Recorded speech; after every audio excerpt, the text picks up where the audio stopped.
रामपुर एक छोटा सा गांव था, शहर से लगभग 20 किलोमीटर दूर। वहां न ढंग की सड़क थी, न बिजली पूरी आती थी और न ही कोई सरकारी सुविधा जो लोगों का हालचाल पूछे। गांव के लोग मेहनत मजदूरी करके अपना गुजारा करते। कोई खेतों में काम करता, कोई जंगल से लकड़ियां काटकर बेचता, तो कोई मजदूरी करता। गरीबी वहां की जिंदगी का हिस्सा बन चुकी थी, मगर सबसे बड़ी परेशानी थी कि वहां कोई डॉक्टर नहीं था। अगर किसी को बुखार होता तो हल्दी वाला दूध पिलाया जाता, और अगर कोई ज्यादा बीमार हो जाता तो लोग उसे किसी तरह बैलगाड़ी या मोटरसाइकिल में डालकर शहर ले जाते।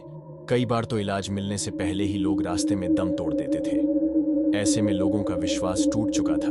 उन्हें लगता था कि अल्लाह के सिवा उनका कोई नहीं। दूसरी ओर शहर में एक युवा डॉक्टर अयान, जिसने हाल ही में एमबीबीएस पूरा किया था, नौकरी की तलाश में भटक रहा था।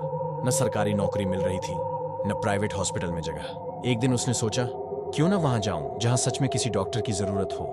गूगल मैप्स पर गांवों को खोजते हुए उसकी नजर पड़ी रामपुर पर। दूर तो था, पर पहुंचना मुश्किल नहीं था।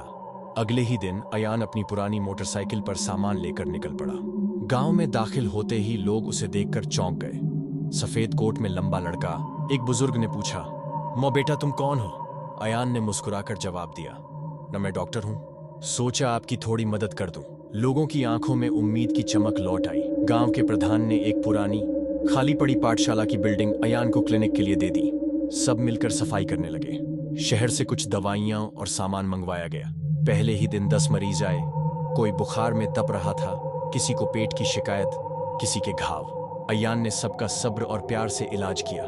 एक बूढ़ी अम्मा ने उसके हाथ पकड़कर कहा, न बेटा, तू तो खुदा का भेजा हुआ फरिश्ता है। हर दिन वो सुबह से शाम तक सेवा करता, नाम मात्र की फीस लेता, बस इतना कि क्लिनिक का खर्च चल जाए। मगर उस क्लिनिक में एक अलमारी थी जिसमें कुछ ट्रायल इंजेक्शन रखे थे, जिन पर लिखा था, सिर्फ प्रयोग हेतु, इंसानों पर इस्तेमाल न करें। अयान ने कभी सोचा भी नहीं था कि उन्हें कभी इस्तेमाल करना पड़ेगा, लेकिन किस्मत को शायद कुछ और ही मंजूर था। रामपुर में अब सब कुछ बेहतरीन चल रहा था। डॉक्टर अयान का क्लिनिक मशहूर हो चुका था। शहर से लोग भी अब उसके पास इलाज करवाने आने लगे थे। लोग उसे सिर्फ डॉक्टर नहीं, फरिश्ते का रूप कहने लगे थे। लेकिन हर सुकून के बाद एक तूफान जरूर आता है, और इस बार जो तूफान आने वाला था वो जानलेवा था। एक शाम गांव का एक छोटा सा बच्चा तैमूर खेतों के पास खेल रहा था। वो हमेशा जंगल में चूहों के बिलों के पास जाकर खेलता था। उसकी मां ने कई बार मना किया था, लेकिन बच्चे की जिद किसी के काबू में नहीं होती। उस दिन तैमूर की जोर से चीख निकल गई। एक काला और भारी सा चूहा उसके हाथ को काट गया था। उसकी मां दौड़ती हुई आई। देखा तो बच्चे का हाथ नीला और सूजा हुआ था, और जहां चूहे ने काटा था वहां से हरा सा लहू निकल रहा था। तैमूर की मां उसे फौरन डॉक्टर अयान के पास ले गई। क्लिनिक में उस वक्त भीड़ थी। अयान ने जल्दी में बच्चे का हाथ देखा और दवाई की अलमारी से एक इंजेक्शन उठाया। उसे लगा कि यह टिटनेस का इंजेक्शन है, लेकिन गलती से उसने वही एक्सपेरिमेंटल इंजेक्शन लगा दिया जो ट्रायल ओनली के टैग के साथ रखा गया था।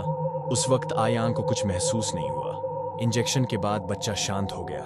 मां ने दुआ दी और उसे घर ले गई। रात के अंधेरे में रामपुर का आसमान कुछ अजीब सा लग रहा था। हर तरफ से कुत्तों के भौंकने की आवाज आ रही थी, जैसे उन्हें कोई अनजाना खतरा महसूस हो रहा हो। तैमूर की मां ने देखा कि बच्चा चैन से सो नहीं रहा था।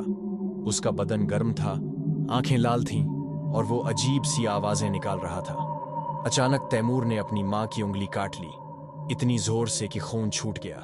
मां चीखती रही, लेकिन बच्चा इंसान नहीं रहा था। उसकी आंखों में इंसानियत की जगह जुनून था। उसका मुंह खून से भरा हुआ था और उसने घर का दरवाजा तोड़कर भागना शुरू कर दिया। तैमूर ने गांव के दूसरे बच्चों पर हमला कर दिया। पहले तो लोगों को लगा कोई पागल हो गया है, लेकिन जिसे भी तैमूर ने काटा वो भी थोड़ी देर बाद वैसा ही बन गया, एक जिंदा लाश, इंसानी जिस्म में जानवर। वो सब अंधेरे में दौड़ते, चीखते, लोगों के दरवाजे तोड़ते और जिसे पकड़ लेते उसे काट लेते। गांव में हर तरफ चीख पुकार मच गई। लोगों ने दरवाजे बंद कर लिए और बर्तन बजाने लगे कि शायद आवाजों से ज़ॉम्बीज़ दूर हो जाए, लेकिन ये ज़ॉम्बीज़ तो आवाज पर और तेज रिएक्ट करते थे। रामपुर में अब सिर्फ डर था। सुबह जब डॉक्टर अयान क्लिनिक पहुंचा तो सब कुछ खामोश था। गलियां खाली, सड़कें वीरान, न कोई बच्चा, न कोई बुजुर्ग। हर जगह दरवाजे बंद, खिड़कियां बंद। तभी उसके पास एक औरत दौड़ती हुई आई, हाँफ रही थी, रोती जा रही थी। जो डॉक्टर साहब, कुछ अजीब हो गया है, पूरा गांव पागल हो गया है। मियान ने यह सुनते ही दिल से दुआ की, अल्लाह ये क्या हो गया। वो क्लिनिक के अंदर गया और एक्सपेरिमेंटल अलमारी देखी, और तभी उसे याद आया उसने गलत इंजेक्शन लगा दिया था। आयान की आंखों के सामने अंधेरा छा गया। उसकी एक गलती ने पूरा रामपुर नर्क बना दिया था। आया ने कुछ समय जॉम्बीज को ऑब्जर्व किया। उसने देखा कि जॉम्बीज देख नहीं सकते थे, लेकिन आवाजों पर रिएक्ट करते थे। अगर कोई चीखता तो सब जॉम्बीज उसकी तरफ दौड़ जाते। उनका जिस्म मरा हुआ था, लेकिन एनर्जी से भरा हुआ। वो गिरते, उठते और मारने की कोशिश करते, लेकिन मरते नहीं थे। वो घर की छतों तक चढ़ जाते और वहां से नीचे गिरते, फिर भी उठ जाते जैसे कुछ हुआ ही ना हो। आयान को एहसास हुआ कि ये कोई नॉर्मल इन्फेक्शन नहीं है। ये तो बायोलॉजिकल म्यूटेशन है जो उसी इंजेक्शन से फैली है, और अगर कुछ नहीं किया गया तो रामपुर के बाद पूरा इलाका तबाह हो जाएगा। आयान ने अपने आप से वादा किया, मैं ही इस बवाल का जिम्मेदार हूं, मैं ही इसका इलाज करूंगा। अगर मुझे अपनी जान भी देनी पड़ी तो भी मैं इन लोगों को बचाऊंगा। उसने अपनी पुरानी रिसर्च फाइल निकाली, जिसमें एक काउंटर वायरस वैक्सीन का आइडिया था। ये वैक्सीन जॉम्बीज के दिमाग में फैले हुए इन्फेक्शन को खत्म कर सकती थी। लेकिन वैक्सीन सिर्फ इंजेक्शन के जरिए नहीं, हवा में स्प्रे करके ही पूरे गांव तक पहुंचाई जा सकती थी, वरना एक एक को इंजेक्ट करने में महीनों लग जाते और तब तक सब लोग मर चुके होते। रामपुर अंधेरों में डूबा हुआ था, लेकिन एक कोना ऐसा था जहां एक छोटी सी रोशनी जल रही थी। अयान की टेम्पररी लैब। ये एक पुरानी स्कूल बिल्डिंग थी जहां कभी बचपन की चीखें गूंजती थीं। अब सिर्फ जॉम्बीज की खामोशी और अयान की गिल्ट भरी सांसें थीं। अयान दिन रात बिना सोचे समझे काम कर रहा था। न नींद, न भूख, सिर्फ एक चिंता, मैंने जो गलती की है उसका इलाज भी मुझे ही ढूंढना होगा। उसने पुरानी रिसर्च बुक्स, ऑनलाइन फाइल्स और अपने मेंटर की नोटबुक्स निकाली। उसे याद आया कि जब वो इंटर्नशिप पर था तब उसके मेंटर ने एक बायो एंटीडोट स्प्रे पर काम किया था जो एयरबोर्न वायरस को रोक सकता था। वो फॉर्मूला अधूरा था, लेकिन अयान के पास वक्त भी अधूरा था। लेकिन एंटीडोट बनाने के लिए एक मुश्किल काम जरूरी था, ज़ॉम्बी का ब्लड सैंपल। एक रात वो बाहर निकला। उसने अपने शरीर पर मोटरसाइकिल का पुराना आर्मर पहना, छाती पर स्टील प्लेट बांधी और एक इंजेक्शन बॉक्स लिया। वो रामपुर के पुराने तालाब के पास गया जहां उसने जॉम्बीज को घूमते देखा। उसका सांस रुक गया जब एक पहचाना सा चेहरा सामने आया। वो उसका कंपाउंडर रफीकट था, जो कुछ दिन पहले गायब हो गया था। अयान ने दिल थाम कर रफीकट के पास जाकर इंजेक्शन घुसा दिया और कुछ लहू निकाल लिया। जॉम्बी ने हाथ मारा, लेकिन आर्मर ने अयान को बचा लिया। वो सैंपल लेकर भाग गया, लेकिन उसके हाथ कांप रहे थे। 3 दिन और 3 रातों के बाद अयान ने एक ट्रांसपेरेंट हरा एंटीडोट तैयार किया। जब उसने टेस्ट ट्यूब में जॉम्बी ब्लड के अंदर ये एंटीडोट डाला तो ब्लड का रंग लाल हो गया और वायरस सेल्स मरने लगे। अयान की आंखों में आंसू आ गए। मुझे मौका मिला है, रब ने मुझ पर रहम किया है।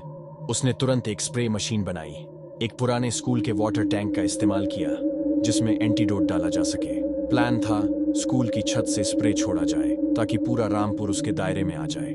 लेकिन ये सब करने के लिए उसे स्कूल की छत तक पहुंचना था, जहां तक जॉम्बीज हर कोना घेर चुके थे। जब अयान अपने प्लान पर अमल करने लगा तभी एक आवाज सुनाई दी, डॉक्टर साहब, मैं हूं मुन्ना।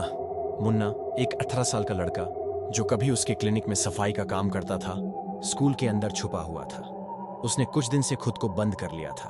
उसने सब कुछ सुना, समझा और बोला, मैं मदद करूंगा। आप मुझे स्प्रे स्टार्ट करना सिखा दो। आप नीचे जॉम्बीज को डिस्ट्रैक्ट करो, मैं छत से स्प्रे छोड़ूंगा। अयान ने मना किया, लेकिन मुन्ना जिद पर था। अगर आप मर गए तो रामपुर का इलाज कौन करेगा? मुन्ना ने एंटीडोट सिस्टम समझा, मशीन चालू की।